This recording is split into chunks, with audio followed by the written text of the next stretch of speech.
Good afternoon, folks. Welcome to Liberty Call. This is Wednesday, August 3rd, 2022. It is hump day. Hope everyone's having a fantastic day out there. The Astros are kicking some ass, or butt. Sorry, don't mean to say naughty words. And Stros are up 6-0 over the Red Sox, bottom of the seventh, one man on, no outs. Diaz is up at bat. Much better than the last two games. Monday and Tuesday, we seem to come up. I keep saying we. The Stros keep coming up short, and a little disappointing after some decent trades. And yeah, we gave up a few guys we like, but I think we're a little bit stronger now. So, anyways, you didn't come here for Astros news. Much better day in the markets. Again, it's kind of that back and forth. We lose 400 points yesterday. We get 400 points back on the Dow today. Just a lot of uncertainty in the markets, and but there is some good news, and we'll talk about that in just a minute. Let's go ahead and dive in and take a peek and see how the markets did today. The Dow Jones was up 1.29% or 416 points, closed at 32,812. S&P 500 was up 1.56%, closed at 4155. NASDAQ was up 2.59%, closed at 12,688 or 668. Small caps are also up 1.5%. The VIX fell 8.27% today, down to 2195. Moving over to the other exchanges here in the Americas, Canada up 0.21, Brazil up 0.4, Mexico up 0.23. Across the Atlantic, Germany was up 1.03, UK up 0.49, France up 0.97, Euro Stoxx was up 1.3%, Netherlands was up 1.21, Spain up 0.56. Let's see, Italy up 1%, and see here, Switzerland up 0.55, and Portugal down 0.81. Over in Russia, the MOEX was down 0.63, and the RTSI down 0.91. Headed over to Asia, Japan was up 0.53, Australia down 0.32, New Zealand up 2.03%. Looks like most of the Chinese markets are in the red. The Shanghai was down 0.71. The SESE component down 1.14. China A50 down 1.11. DJ Shanghai down 0.73. And the Hang Seng was actually up 0.4. And the Taiwan weighted came in up 0.2%. So, like I said, a pretty decent day. I mean, there is smatterings of red across the board, but for the most part, it looks like most of the major markets were up 1% or so. So, again, I think people are kind of taking, you get some good news one day, the markets are up. You get some bad news the next day, the markets are down. So, but the longer term trend is we're still in that downward trend since the first of the year. And, we just hit into a double play. Rats. So, but again, we'll see where the long term, if the long term trend changes here sooner than later. But until that happens, I would keep things close to the vest and be a little more careful. All right, let's read through today's market recap. S&P 500 in rally mode on positive earnings, stronger economic data. The S&P 500 jumped Wednesday as better than expected economic data and mostly positive quarterly results triggered a sea of green on Wall Street. Consumer stocks were the biggest gainers on the day, led by a surge in retail and travel stocks as investors digested data showing improving U.S. services activity and signs that inflation pressures are dissipating. I haven't seen anything that says inflation is dissipating, but we have had some good earnings reports come out. So. The services ISM climbed to 56.7 in July from 53.5 the prior month, topping economists' forecast for a reading of 55.3. Beyond the headline number, the data also showed that prices paid index fell to 72.3 from 80.1, hitting the lowest level since February of 2021, Jeffrey said, indicating that the pace of increases is edging lower. Royal Caribbean Cruises, Bath & Body Works, Ross Stores, and Starbucks Corporation led the move higher in consumer stocks, with the latter jumping more than 5% following quarterly results that topped Wall Street estimates. Starbucks reported a better than expected earnings per share of 84 cents in the second quarter, as strong growth in the U.S. helped offset the impacts of lockdowns in China. Under Armour cut its cut its full-year earnings guidance, but reported inline quarterly earnings and revenue that topped Wall Street estimates, sending its shares more than 2% higher. Big tech played a role in the rally, shrugging off an ongoing climb in U.S. Treasury yields. Google parent Alphabet and Microsoft were up more than 2%, while Facebook and Apple surged about 5% higher.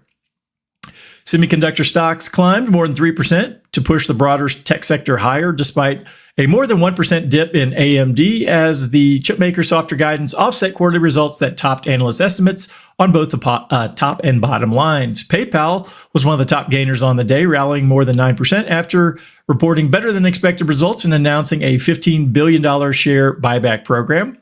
The fintech giant also said Elliott Investment Management had invested $2 billion in the company, as the activist shareholder looks to encourage PayPal to explore plans to return capital to shareholders. In healthcare, Moderna soared more than 17% after delivering better than expected quarterly results. Second quarter results, driven by better than expected COVID-19 vaccine sales and revealing plans for a $3 billion stock buyback. Yeah, that COVID's been quite profitable for the hospital industry. Gilead Sciences, meanwhile, also topped Wall Street estimates and forecasts a stronger than expected year ahead, sending its shares more than 5% higher. Energy stocks bucked the broader trend lower as oil prices plunged following an unexpected jump in weekly U.S. crude stockpiles and a decision from major oil producers to lift production by a mere 100,000 barrels a day. So I guess hadn't read anything today about what OPEC and the Saudis were planning on doing, but based upon this little blurb, I would assume they pretty much are just keeping things the same with just a slight increase. All right. So again, good news. It's not all bad news and doom and gloom out there. There are some positive things. All right. Another article here. U.S. corporate profits economic outlook is surprisingly upbeat. U.S. companies are reporting mostly upbeat news this earnings season, surprising investors who had been bracing for a gloomier outlook on both businesses and the economy. More than halfway through the second quarter reporting period, S&P 500 company earnings are estimated to have increased 8.1% over a year ago, compared with a 5.6% estimate at the start of July, according to IBES data from Reventive as of Tuesday. Some 78% of earnings reports are beating Wall Street expectations, above the long-term average. Profit growth estimates for the third and fourth quarters have come down, but remain sharply positive. S&P 500 earnings for all of 2022 are now forecast to grow 8.1% versus a 9.5% estimate in July, based on Reventive data. Investors had been worried that if high inflation and rising interest rates were about to tip the economy into recession, earnings estimates for 2022 were too high. Raising the risk that the economy was on the cusp of recession, the U.S. Commerce Department said last week that the American economy unexpectedly contracted in the second quarter, its second straight quarterly decline in GDP. I don't know if it was unexpected. They throw those little tidbits in there like, oh my God, this is a complete shock. Ooh, it just blew up in my face. I think anyone paying attention knew that that was probably going to occur.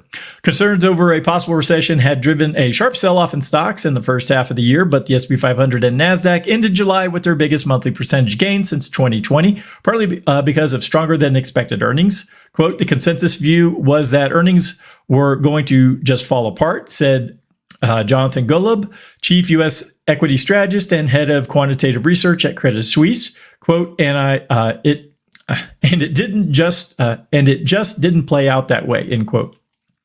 Company reports are showing that demand remains robust and sales are holding up, he said.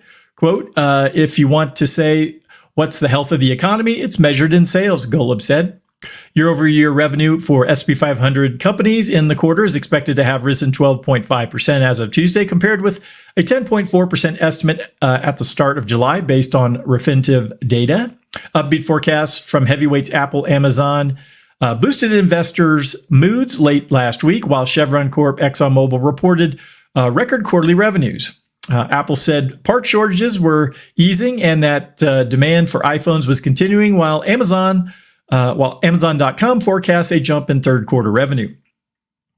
Heading into earnings, concerns had also been growing over how big technology and other growth names could handle higher interest rates and a possible recession. And results so far from those companies have mostly helped to give investors confidence in their outlook. Alphabet's report, quote, dispelled some fears about ad spending and other areas, said Keith Buchanan, portfolio manager at Global Investments in Atlanta.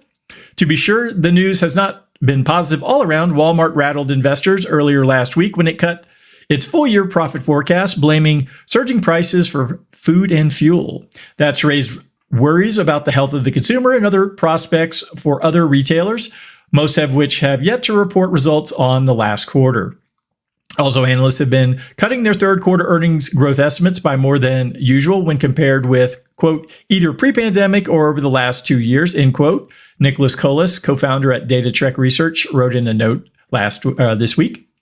Whether earnings forecasts hold up is key to valuations. The S&P 500's forward 12-month price-to-earnings ratio is at 17.5 as of Tuesday, is down from 22.1 at the end of December, but still above long-term average of about 16, Refinitiv data showed. Other strategists said the season is following a normal pattern. Companies often are more negative than positive with their outlooks, so earnings forecasts for upcoming quarters tend to go down typically during a reporting period. Negative outlooks from S&P 500 companies on the third quarter so far are running only slightly above positive ones based on Refinitiv data. Quote, so far what's happened isn't something that's worse than feared, and the market was already braced for bad news, said Keith Lerner, chief market strategist at Truist Advisory Services in Atlanta. So yeah, as far as the rear-looking data, everything looks pretty good. Again, looking forward guidance, it's kind of shaky, but certainly not, it's not the worst news we're seeing out there. So, all right, next up, a short little tidbit here about Fed rates. Very unlikely Fed will cut interest rates next year. And this comes from Kashkari. Minneapolis Federal Reserve President Neil Kashkari said on Wednesday the possibility that the U.S. Central Bank will pivot to cutting interest rates next year is extremely unlikely. So again, quashing a lot of those hopeful paragraphs that we read over the last few weeks and months about, well, when are we going to start lowering interest rates? Well, it's not happening anytime soon. At least based upon the information in front of us right now. Quote, some financial markets are indicating they expect us to cut interest rates next year, Kashkari said at an event held as part of a financial regulation conference in New York. Quote, I don't want to say it's impossible, but it seems like that's a very unlikely scenario right now, given what I know about the underlying inflation dynamics. The more likely scenario is we would continue raising interest rates, and then we would sit there until we have a lot of confidence that inflation is well on its way back down to 2%. So, like I said, based upon, the inflation we're still seeing, these journalists can write all about, well, we're seeing it wane, it's getting better. Until we actually see real evidence of that happening, I'm not, count my chickens before they hatch. So, all right, last article here has to do with some personal finance. It's titled, I'm a financial planner working with six-figure clients, and I wish experts would stop sharing 4 terrible budgeting tips. Who's the author? Natalie Taylor. Much of my work as a financial planner is focused on helping my clients save and invest for long-term goals, pay off debt, and put the right insurance in place, and making decisions around equity compensation. But I always start with budgeting, no matter what. And even though my clients typically make 6 figures, most of them need help putting a budget in place that's realistic, sustainable, and doesn't feel like torture. Here's some of the worst budgeting advice I've seen and what I've suggest instead. To start budgeting, review spending over the last year to get estimates for each category. Going back and analyzing spending for an entire year is overwhelming and often ends up being a barrier to getting started. In addition, I found that clients often don't want to look back because they don't want to feel guilty about past spending or be judged for it. Instead of looking back at every transaction over the last year, look at the last month's spending to get some good estimates for your average monthly expenses. In addition, list out any larger or less frequent expenses you anticipate over the next year, like property taxes, vacations, holiday gifts, and annual donations, and make a plan for how you'll pay for them, perhaps saving a little bit over time. Better yet, if you're using a budgeting software like Monarch, Mint, or You Need a Budget, you can easily see your average monthly spending and use transaction filters to identify larger, less frequent expenses over the last 12 months. Aim for your initial budget to be a best guess and plan to adjust your budget over the first few months to fine-tune it. If you're not tracking every penny, it doesn't count. I can't tell you how many times I've seen budgets fail because they were too detailed. $12 on coffee, $26 on lunch out, $38 on fast food, $336 on groceries. There are two primary problems with an overly detailed budget. First, it can lead to feeling micromanaged every time you spend with very little flexibility. Second, maintaining an overly detailed budget can be time-consuming and difficult to keep up with over time.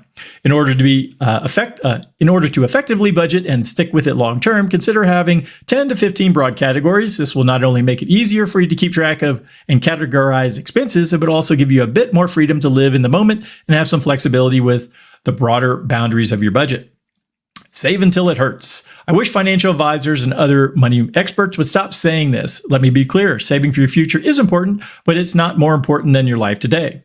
And it certainly doesn't have to hurt to be effective. In fact, the less it hurts, the more likely you are to stick with it. Instead of saving until it hurts, focus on finding the right balance between enjoying life today and saving for the future so that you can make sustainable progress over the long term. Don't be afraid to start small and increase your savings rate over time to get used to it and truly make it sustainable. For example, you could start by saving 1% of your take-home pay every payday, and then aim to bump up your savings by 1% every 6 months. And every time you get a raise, before you know it, you'll be saving a solid amount every month without it being painful.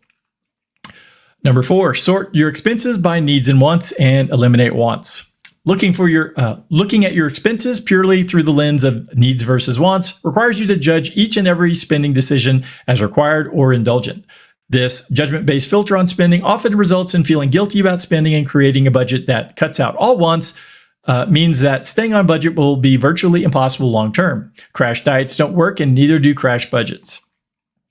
Instead of looking at every expense as a need or a want, filter your spending through a different lens called cost per happy. Cost per happy is a way to assess how much happiness or satisfaction or value you derive from every dollar spent.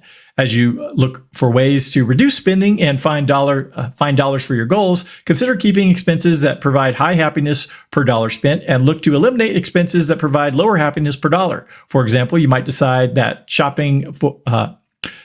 stopping by your local coffee shop and grabbing a cup of hot coffee to drink on your way to work brings you quite a bit of happiness, and paying for multiple music services doesn't really bring you much extra happiness at all, or vice versa.